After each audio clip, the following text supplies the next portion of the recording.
Alors, je vais rappeler brièvement ce que c'est que l'intrication. L'intrication, on dit aussi la non-séparabilité.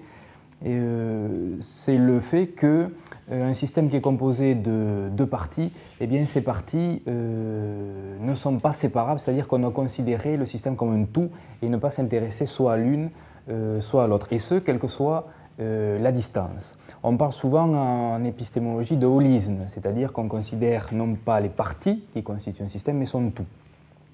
Alors, ce qu'on appelle la téléportation, oui, je précise que l'intrication a été introduite par Schrödinger en 1935.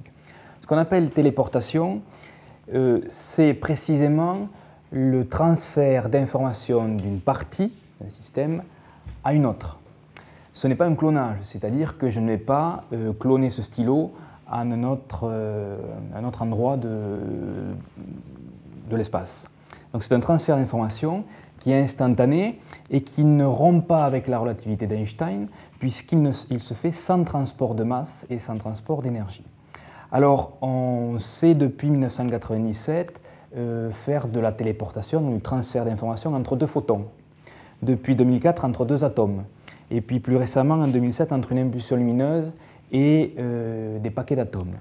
Pour ce qui est de la taille, et je pense que la personne qui pose la question pense à elle-même, donc un être humain ou des objets complexes, ça me paraît très difficile, voire inaccessible, parce que ça supposerait connaître toutes les informations sur tous les atomes, tous les électrons, tous les protons, tous les neutrons qui constituent un être humain.